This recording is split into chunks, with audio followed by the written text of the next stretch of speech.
From the other metrics, though, it's clearly it's a significant amount of debt on the city's books. We Wyatt? did, yes. Can we pause here, because I agree with you that while this is a lot of numbers, I think it's important for us to understand kind of how this aggressive financing scenario works. And so I'm going to attempt to do what I did in the working group, which is try to summarize it in my version to make sure I'm understanding it, and maybe it'll help other people understand. So in this kind of very aggressive financing scenario, there's a bunch of assumptions and levers that we're pulling to kind of make this all work. Right. The first one is using 30-year debt versus traditionally 20-year debt that we use. Mm-hmm. The second is using capital reserves to pay annual debt service. So in my mind, I liken that to using your savings account to pay your mortgage bill, right? Versus using your monthly cash flow, your income. So that's kind of a big nuance, I think, to understand. The third is assuming that we sell the land. So that's another big assumption, because I know out there in the community we've heard discussion of do we sell it, do we not sell it? Using this aggressive scenario where we're trying to finance $114 million, this requires us to sell the land and assumes that we get $30 million from it, which might be a little conservative, but probably better to be err on the side of conservative there. The fourth lever I jotted down is we assume AV growth, assessed value growth at 2.5%, which seems pretty reasonable given where we are historically. The fifth one I wrote down is this assumes that the land sale actually happens, and it's kind of every 2 years, so there's kind of a big risk there that actually happens on that scenario and that timing, because that's when we need it to shave off the debt service peaks.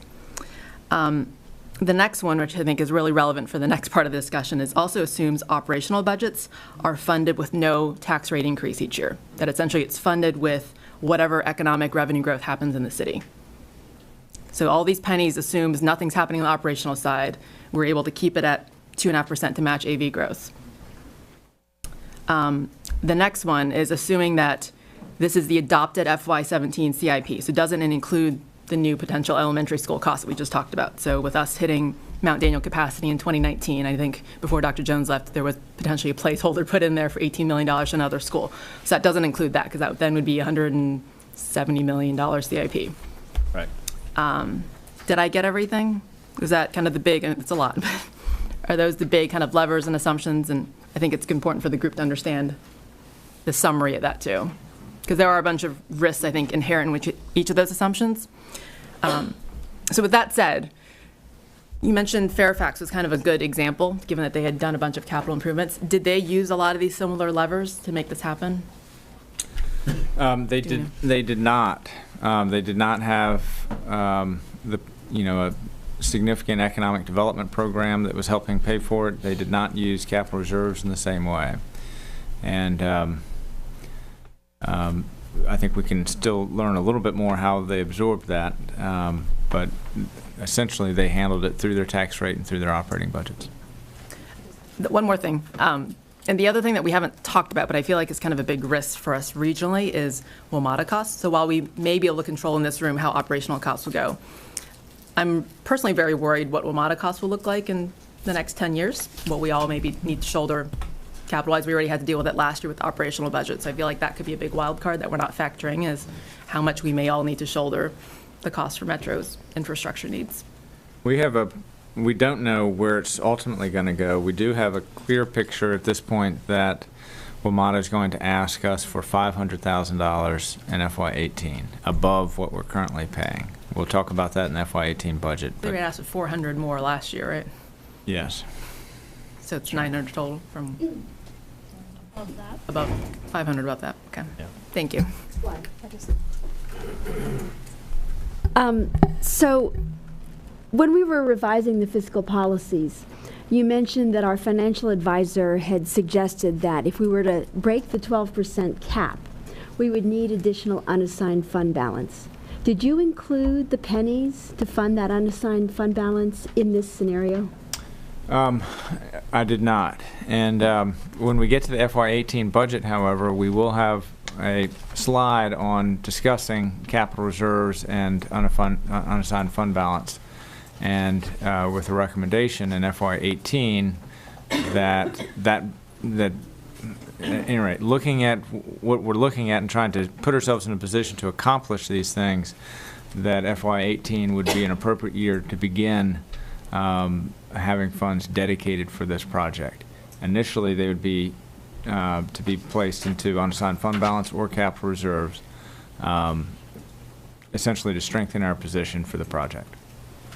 But would you say that it would be fair to say that if we looked at the real estate tax rate chart, that if we included the impact of the unassigned fund balance funding requirements, that the full CIP would not be a lower real estate tax rate than the policy limit? I think if it were begun in 2019, then yes, I think it probably would be. It would have to be additional pennies above what's modeled here. If it's begun in FY18, it might not need to be additional pennies. You might be able to just get there by starting a year early.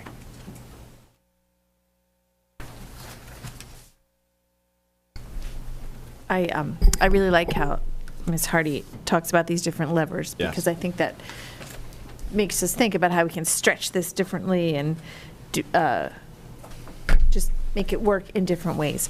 The one thing I'm concerned about is when we're talking about these real estate pennies and operating budget. This is just a CIP chart, right? Yes. There's no operating budget in there at all. Correct. So we sort of need to have a little big asterisk here that says that. This is just CIP, no operating. Because I fear that if we start talking about that, we can't even imagine what operating in 2033 is going to look like. I guess I would say the operating budgets are in here, but there's an assumption that there's no pennies in the tax rate for operating budgets. That's the salient assumption of the chart. And there is a column for operating, and it grows at 2.5%. But really the most important thing I think is that there's no pennies modeled for operating budgets. So, what question? So this, just to be clear, where you've got real estate pennies required, the 8 and the 8 and the 6, and as you go down the chart, that's annually. So in 2019, you would need 8 cents on the tax rate higher than it is today. Okay. In 2020, you would need 8 cents higher than it is today. So it's not 8 plus 8. It is simply okay. you're at the level of 8. At the 8. Okay. Okay. Thank you. So, Ms. Shields, you're assuming $30 million from economic development, is that right? For the land sale, yes. Okay. How did you come up with that number? That is a number that is based on the city's consultant, Saville Studley.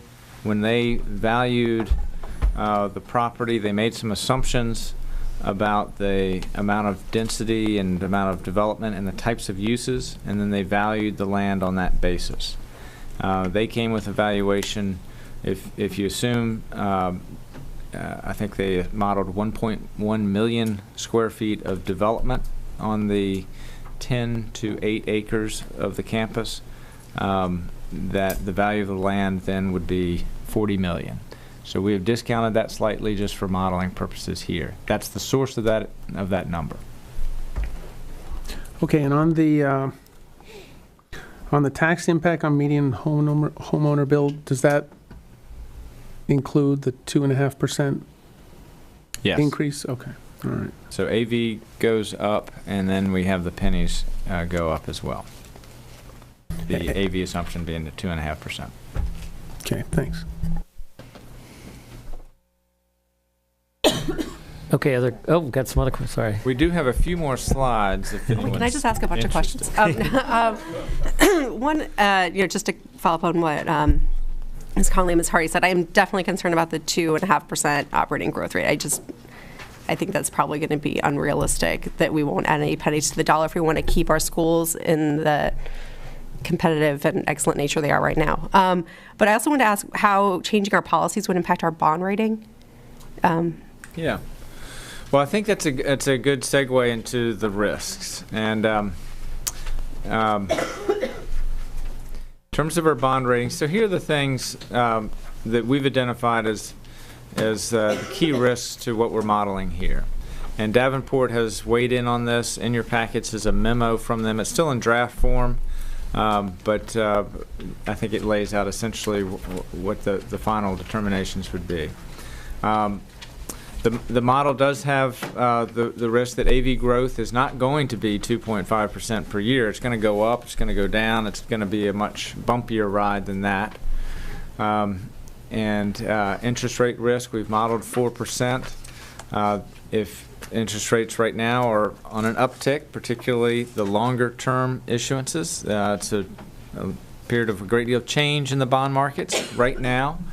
And so currently those long-term issuances are still below 4%, but that's a risk. The property proceeds, how that all works out, that's a risk to the model. And so a credit downgrade for a jurisdiction, because of all those metrics that we've walked through, where the city currently is in very solid condition on any of those metrics that you look at. Hence, we have a AAA rating from Fitch and from Standard & Poor's. That we do have the risk of a credit downgrade. Our credit often our rating is per issue, and so for a big issue, that big issue could get a lower rating. The cost control risk in terms of we're modeling a $112 million high school with $2 million of financing fees for a total of $114 million. As you go into a complex project like this, there's some risk that those costs could go up higher than what we've modeled. Political risk that Davenport identifies is essentially, I think, from an independent observer, that you could have an elected body that is committed to a certain plan of finance, and then you could have a new political body that has a different idea of the plan of finance. And so a bondholder has to think about that. And then the other issue of other capital needs that might be out there that we have not yet put into the CIP. Those are some of the risks that Davenport has identified. They have also suggested to us some mitigating strategies, and as Ms. Oliver noted, their strongest one is that any independent observer of the city's finances, particularly with this amount of leverage, would be your unassigned fund balance. They view that as the cushion for unplanned contingencies. What rating agencies are looking at very much right now is what is our resilience? If plans don't work out, what's our plan B? That's what they want to know. And how much flexibility do we have?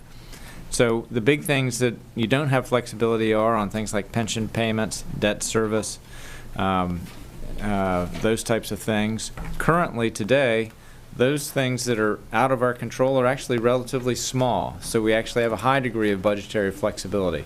The rating agencies like that. And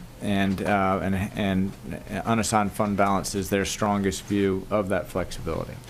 A couple other things they note going into this. What the rating agencies would want to see is strong public support, i.e. a referendum, that the voters approve this plan of finance, and that the voters were presented very clearly what the tax implications are. That's something that they watch and they would monitor. They would also look for a plan of finance that's not overly reliant on external things beyond our control, like overly reliant on third party paying us for the land. And so when we discuss this, we've modeled a scenario where we get sale proceeds, but we'll also have to think about it, particularly as we go into referendum, and explain to the voters what does this look like if that doesn't happen or if it's delayed. They also noted there are other ways we can structure debt. Level debt service at 30 years for the city is, keeps the debt service on an annual basis a little bit lower than we typically do with the 20-year debt and level principal. There are other things that you can do that are even more aggressive, like interest only for the construction period and things like that. We haven't really had those discussions in detail, but those are things that are available for us to look at. They increase the long-term costs, but they can help bridge some situations in the short term. And so that's really the presentation. And on the questions identified in the sort of the suite of questions under question 12. Are there other questions? Got a question. Looks like we got two over here. How about you, Mr. Akuma? Quick question. Are municipalities allowed to do swaps for interest rate purposes? Swaps? to hold the interest rate level? I mean, hold the payments level? You know what I'm talking about. I do, but I'm not knowledgeable enough to comment on it intelligently. Don't, it's a minor point. Yeah, we can follow We could up. follow up. Okay, thank you. Sardi? So I guess the key discussion or thing we need to solve is, with all of these creative financing options we have, are we okay with taking on that risk to finance the $114 million option, right? That's essentially the big question. And I think in the working group last week, we started talking about, well, if we think that was too aggressive, are there different ways to structure? And I think that's what the strategic debt structuring is, i.e. instead of 3 debt tranches, could it be 5 or 6? I.e. could you phase this project over a longer period of time so that you wouldn't have 3 big tranches, and then wait essentially for the MEH debt to come off the books in 2025, for example? That might help level things out. I think that was one option, and I think Bob Jones from Arcadis was there, and I thought he had the takeaway to kind of look into, could you phase out construction of the high school and what that looks like. I don't know whether he actually took that as a takeaway or not, so I was actually going to ask the school board folks if that was an action item, because I do think that's worth looking into. And then I guess the other way to mitigate this is it $114 million debt? Or, is there the smaller version of this that we should consider too, if we aren't okay with all of these risks involved? So I can actually follow up on that. Bob Jones did follow up with me in preparation for this week's working group meeting. He's going to bring some materials to that meeting just to get some more clarification on what exactly the working group wants him to model out, and then he can take that and go back and actually prepare it. So he did get that as a takeaway for this week's meeting. The other thing that I would add, just to close out Wyatt's presentation, is that as part of where we are in the process and where these questions fall, a lot of this is looking at the possibility. And so part of the reason, I don't want to put words in your mouth, but I believe part of the reason that it's modeled this way is to look at a very high risk scenario that would make this possible. One of the questions is just very simply, 12E, is 120 million possible? 120 million was the number we used. We based it off of 112 based on the last round of numbers, but basically to say, is it possible? And I think the answer here is yes, depending on the risk and the scenarios. So I'd like, from our perspective, for everybody to take this information. Please continue to ask clarifying questions, continue to ask of the working group how we can get to the right level of clarity we need in this information. But keep in mind also that the goals discussion is set to take place once we have some comfort level around this, and we can do additional scenario modeling as needed. But the goal setting here is meant to come after we get a little more clarity on all of this. So I've got a question or two. Let me ask you, we've previously spoken about, I think, 120 million. How did that come down to 114, or did I miss something in terms of the total school cost? Well, 114 is what's in the adopted capital improvements program today. That came about really through the Arcadis cost estimating process, and I think they gave a recommendation that for the program that was contained in the RFP, that was a price that was feasible. Does that exclude anything though, like site development work or FF&E, or was there anything that is not included because we'll have to pay for it one way or the other? And so I guess I just want to make sure that's the correct number. It includes FF&E. It includes site work. Might want to explain to our studio audience what FF&E is. Furnishings and fixtures. Yeah. That's a $7 million line item in that $112 million budget. Okay, so we're comfortable that 114 is all in, the all-in number? Yes. Okay. And let me also... I could let the school board speak to it. I think the school board has the greater intimacy with that number, but that's at the high level. That's my understanding of it. I think those are the best numbers we have to work with now. Okay. I tell you, I'd also like to see the modeling for no commercial development on the site. It seems like that's something under consideration, and if so, I think we all need to know the financial implications of not having any commercial development on site. Isn't that the $40 million option, or no? We didn't get, partly just not to labor through this chart twice. We do have in your packets also another chart that has the $70 million scenario, which is the $40 million for the high school and $30 million for the rest of the CIP, without using the capital reserves, and there is no economic development. Under that scenario, which is about roughly half the amount of debt that we're talking about for the full CIP, the tax rates that would be required are in the realm of 13 cents, and the impact on the median homeowner is about $1,000, which is a way of answering your question that the sale proceeds, when they're factored into the capital reserves and used to smooth off the peak of the debt service, it's very powerful in terms of its impact on those types of numbers. If you do the full 145 million without any land sale proceeds, I think we've run those numbers before, and it was in the 27 cents on the tax rate, that type of area.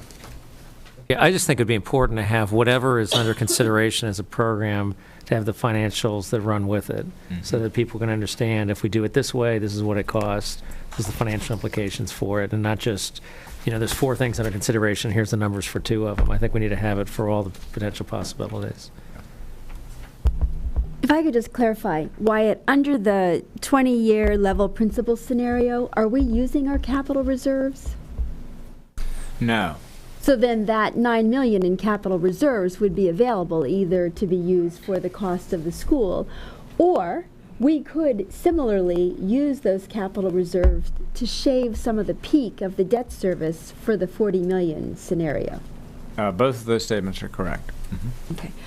So I think what we know tonight is the range is between 40 and 120, and whatever number we choose, we will have financing scenarios that we can use to try to mitigate the implications, understanding that we may take on some additional risk in doing that. So this kind of gives us a sense for the range, and when we think about the risk we're willing to assume, we can use some of these mechanisms under different scenarios. And I think what Mayor Tarter is asking for is, if we did not have the 30 million to shave the debt service, would we be able to borrow the 114 million? And if we did, the cost would be higher because we'd not be shaving the debt service, and the risks would be higher. Or we could assume, since we could not shave the debt service, we would have to borrow less. And what is that number if we used all of the other financing elements that we used in that scenario?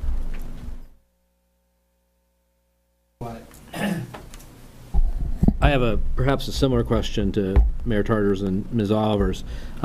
The main piece that I'm working my head through in terms of a competitive scenario to a full-on build with either development or not is whether there's a phased construction approach that makes sense.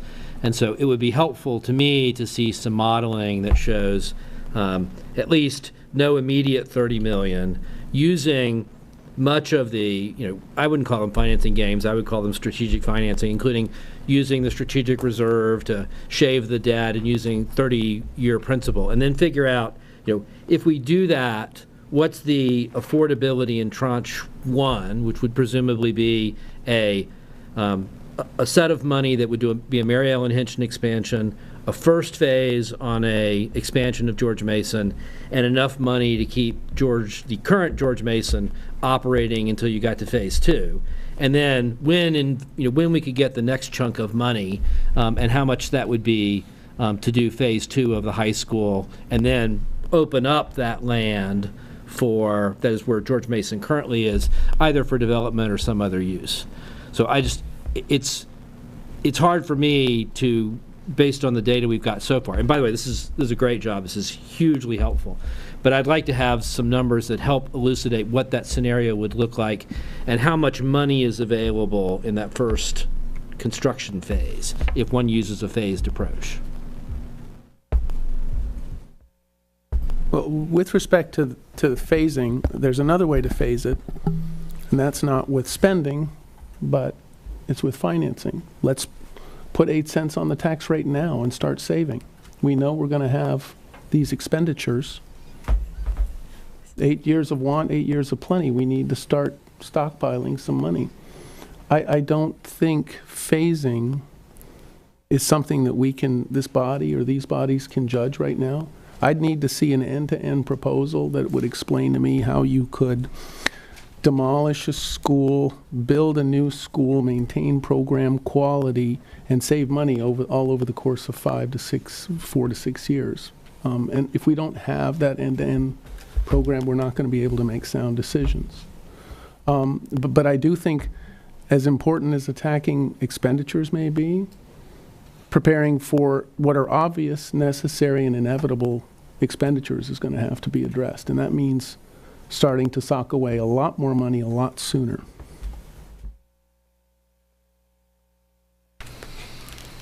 Yeah, the phasing is easy to model on the financial side. I think it does need to be done in conjunction, I think, with the school administration and with your construction team and your advisors, so that we make sure that what we're modeling is feasible. And I think we can do that. So I think that's probably a next step in this process, because I know the phased one is one of great interest. What is the way we can deleverage this to the city's benefit? And I think we need to work through those. What tonight's is kind of a barbells presentation. Yeah. Mr. Z? I am reminded of what Ms. Hardy said with respect to other levers here, and I think what needs to be part of this discussion is the impact of Mount Daniel, where it falls out. And I assume that we'll have some clarity on the final cost real soon. And then the follow-on to that is, because you've now cut a large percentage of Mount Daniel out, what is the requirement for building another elementary school or addition somewhere? And that's going to be money as well. So I think that needs to be part of this discussion. I have to tell you, the kids on my street are ready for high school. They're ready to go to elementary school, so that's a huge concern. So you've also mentioned here other financing requirements. I don't exactly know what that means. It's probably not completely CIP. So mentioned here earlier that there needs to be some pace that we need to be mindful of that will come to us for teacher funding, administrative funding, and school program funding, and that I assume is not part of this 2.5% tit for tat increase based on assessed value, but part of something else. So these are two major components I think that we have to keep in mind instead of just have a simplistic discussion of starting on the layaway plan now as opposed to next year. Mr. Z, to your point and Ms. Hardy's point about capacity, the next school to hit capacity will be George Mason. The one after that will be Mary Ellen Henderson. The one after that will be Mount Daniel, but we will also have some headroom in Thomas Jefferson. I don't think Thomas Jefferson hits capacity until the mid-2020s. So if we're triaging this, we are looking at the right two buildings. While I understand this will not be the end of our facilities needs, they are and will be the most pressing ones.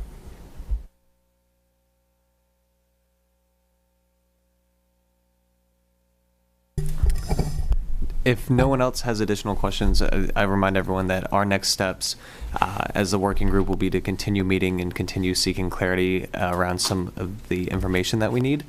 And I, again, invite everybody to please continue sharing any questions or concerns you have along the way, because that input is really valuable. Are there any more questions or comments? Ms. Hardy's got one. I guess just so that the working group has expectations for what to work on for Thursday, does this group have requests or things that, I heard phasing was one, that's probably the next big thing that we want to try to tackle. So maybe we can follow up with Mr. Jones from Arcadis to make sure that we can, at least operationally, what is the phasing schedule that makes sense, and then financially we can figure out whether we can model that in time for Thursday's work group. Are there other expectations or requests that the full bodies have of the four of us? Again, I would say that I'm not sure that phasing is something that these two bodies can model, because I just think it's beyond our expertise, and it's going to, Arcadis may be able to inform us a little bit. But the other thing I would say, just in closing to these bodies, is I think Falls Church stands alone as the only jurisdiction inside and outside the Beltway that hasn't addressed its secondary school facilities issues. Alexandria just came out with a very ambitious CIP, which includes construction of a 9th grade school that will be the size of what we're doing at George Mason. Fairfax County, Arlington, Loudoun all of our neighbors are tackling this, and we are going to have to find a way to do this ourselves, because we are and have been remiss in our obligations to maintain current facilities. And I think at this point, our buildings are beginning to act against our efforts to provide a high-quality education to our students. And so this is becoming a serious issue that isn't going to get any better. Any other comments, questions? If not, Mr. Akumo, thank you. I'm just looking at the two ends, the two bookends of 120 and 40. And I'm wondering if that is just too wide a range. Is there some way of sort of coming to a more, it's somewhere in the middle, as my chair said, but maybe closer to one end than the other. But that's a huge range. I mean, if you're providing options, I don't know what we get for 40 million when maybe even soft costs are probably half of that. So I'm just wondering whether or not you could narrow it down, because that saves us having to have meetings upon additional meetings to review 40, review 60, review it. You know what I mean? So just. Absolutely. And I think had we not presented what we have in terms of financial modeling tonight, I believe the next joint session is scheduled for January 3rd. So we wanted to make sure we had an opportunity to get some of these scenarios together, get a chance for everybody to digest the numbers and see kind of both ends of that spectrum.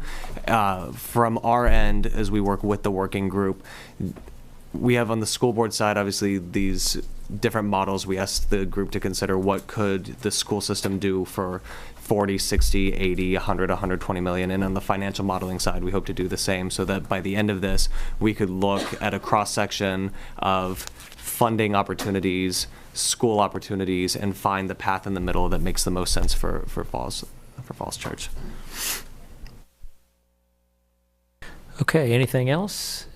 If not, we thank you very much. Appreciate all your good effort, and we'll be seeing you very soon, I'm sure. Wait, could I ask this one last question? On the financing, who had provided the financial input on the financing options? Was Davenport consulted, Saville Studley? Did they provide inputs, or is this based on prior inputs from them? The Saville Studley input was a prior input. They're not in contract any longer. Davenport did provide an assessment of the risks of this project. That memo, I think, is in your packet, and they will be advising us throughout this process. And the rest of it really is working with Melissa and in particular and running these different scenarios with the debt service model. Okay, thanks.